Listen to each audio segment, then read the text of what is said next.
আর তো দেখেন আমি কিভাবে রেসিপিটি তৈরি করলাম, তেল ছাড়া মশলা ছাড়া শুধুমাত্র লবণ দিয়ে আর সোডা দিয়ে। তো দেখুন দারুণ ধামাকাদার সেন্ট বেরিয়েছে। এই রেসিপিটি যদি গরম ভাতের সঙ্গে থাকে আর কোনো সবজির দরকার হবে না, এক থালা ভাত খাওয়া হয়ে যাবে একদম গরম গরম। তো ভিডিওটি যদি ভালো লেগে থাকে অবশ্যই লাইক কমেন্ট শেয়ার করবেন, চ্যানেলটিকে সাবস্ক্রাইব করে পাশে থাক। নমস্কার বন্ধুরা, চিনি কিচেনে আপনাদের সবাইকে স্বাগত। আজকে আমি আপনাদের সঙ্গে শেয়ার করব বিনা তেলে একটা অসাধারণ রেসিপি, চাল কুমড়োর ডগা। এখানে আছে পাট শাক আর এটা আছে সজনে পাতা। এগুলো দিয়ে একটা আমি আপনাদেরকে বিনা তেলে অসাধারণ রেসিপি বানিয়ে দেখাবো। আপনারা শেষ পর্যন্ত ভিডিওটি দেখতে থাকুন আমি কিভাবে বিনা তেলে রেসিপিটি তৈরি করছি। এখন আমি সব শাকগুলোকে তুলে নেব। প্রথমে সজনে পাতাগুলোকে তুলে নেব, এভাবে করে তুলে নেব।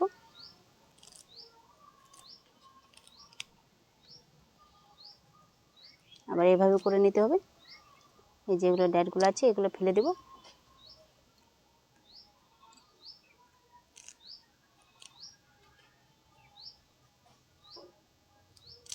সবগুলো সজনে পাতা আপনাদেরকে তুলে দেখাচ্ছি।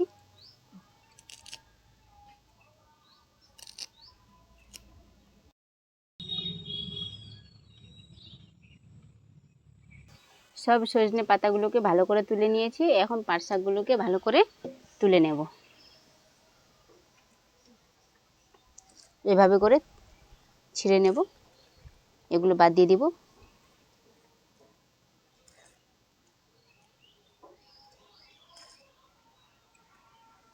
এগুলো নিয়ে নেব।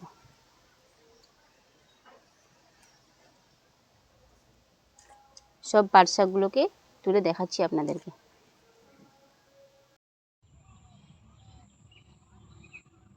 সব পাট শাকগুলোকে ভালো করে বেছে নিয়েছি। এখন এগুলোকে সাইডে রাখবো। এবার চাল কুমড়োর ডগাগুলোকে ভালো করে কেটে নেব।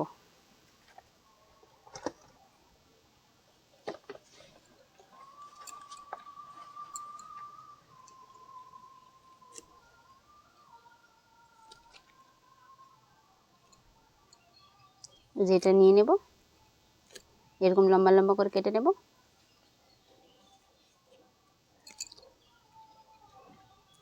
পাতাগুলোকে ফেলবো না, এগুলোকেও নিয়ে নেব। এভাবে করে ঝেড়ে নেব।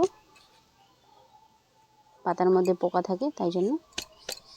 এবার কেটে নেব।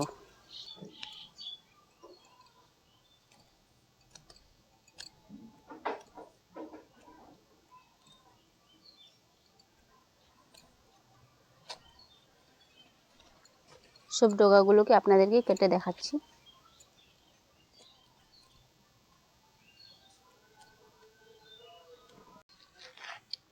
সব চাল কুমড়োর ডগাগুলো বেশ ভালো করে কেটে নিয়েছি। সবগুলো শাক বেছে নিয়েছি ভালো করে।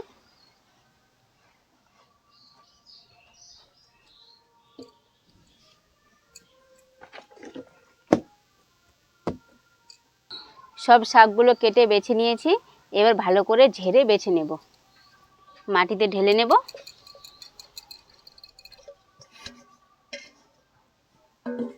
এবার এভাবে করে ঝেড়ে ঝেড়ে বেছে নেব। যদি কোনো পোকা থাকে তাহলে বাড়াই যাবে।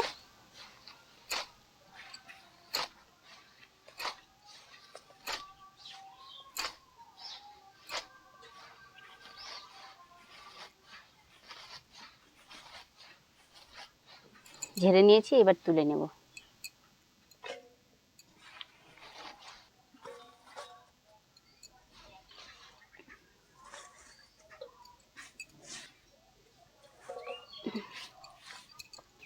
সবগুলো শাক ঝেড়ে তুলে নিয়েছি। এবার ভালো করে কল থেকে ধুয়ে নিয়ে আসবো। সব শাকগুলোকে ভালো করে কল থেকে ধুয়ে নিয়ে চলে এসেছি। এবার রেসিপি তৈরি করার জন্য উনুনটাকে জ্বালিয়ে নেব।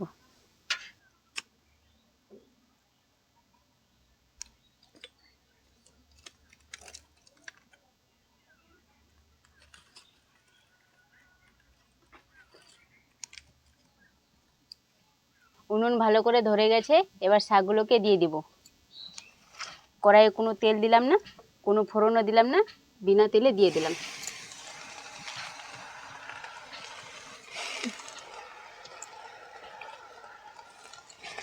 একসাথে সবগুলোকে দিয়ে দিব। হালকা করে নাড়তে হবে।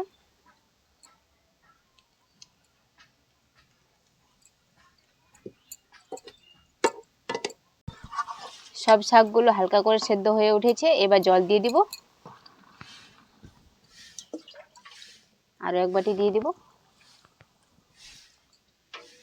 তাড়াতাড়ি শাক সেদ্ধ হয়ে যাবে, তার জন্য দিয়ে দিব লবণ।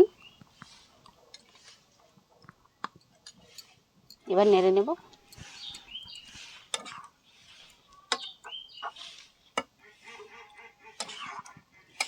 এবার জল ভালো করে ফুটিয়ে সেদ্ধ করে নেব।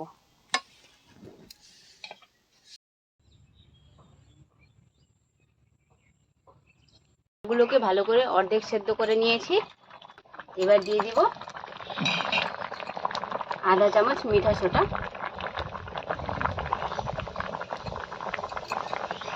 মিশিয়ে নেব।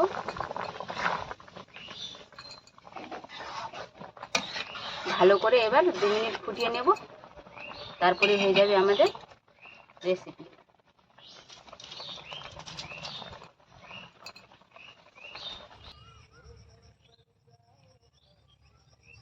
সোডা দিয়ে শাকগুলোকে 2 মিনিট জাল দিয়ে ভালো করে ফুটিয়ে নিয়েছি। শাকগুলো ভালো করে সেদ্ধ হয়ে গেছে, এই যে দেখো। এবার ডাল ভাঙা ফিরকি দিয়ে শাকগুলোকে ভেঙে নেব। এভাবে করে ভেঙে নেব।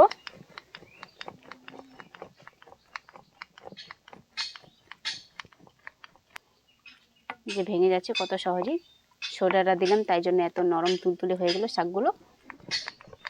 যে ভালো করে এবার ভেঙে নেব।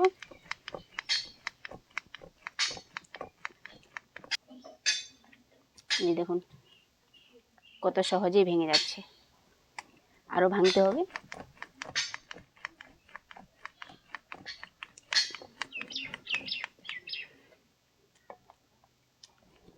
আর একটু ভেঙে নেব, এবার হয়ে যাবে।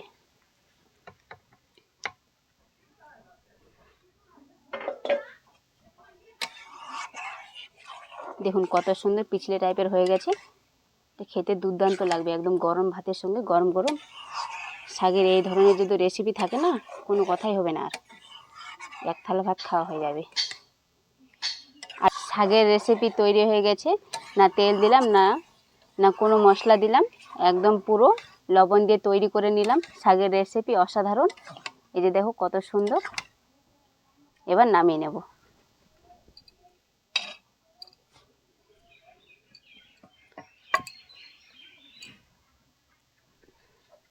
বিনা তেলের রেসিপি কত সুন্দর হয়েছে, খেতেও দুর্দান্ত হবে।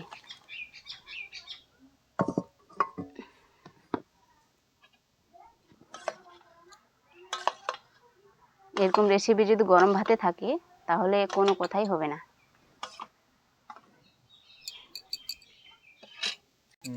আপনারা তো দেখেন আমি কিভাবে রেসিপিটি তৈরি করলাম, তেল ছাড়া মশলা ছাড়া, শুধুমাত্র লবণ দিয়ে আর সোডা দিয়ে। তো দেখুন দারুণ ধামাকাদার সেন্ট বেরিয়েছে। এই রেসিপিটি যদি গরম ভাতের সঙ্গে থাকে আর কোনো সবজির দরকার হবে না, এক থালা ভাত খাওয়া হয়ে যাবে একদম গরম গরম। তো ভিডিওটি যদি ভালো লেগে থাকে অবশ্যই লাইক কমেন্ট শেয়ার করবেন, চ্যানেলটিকে সাবস্ক্রাইব করে পাশে থাকবেন। সুস্থ থাকবেন, ভালো থাকবেন। টাটা বন্ধুরা।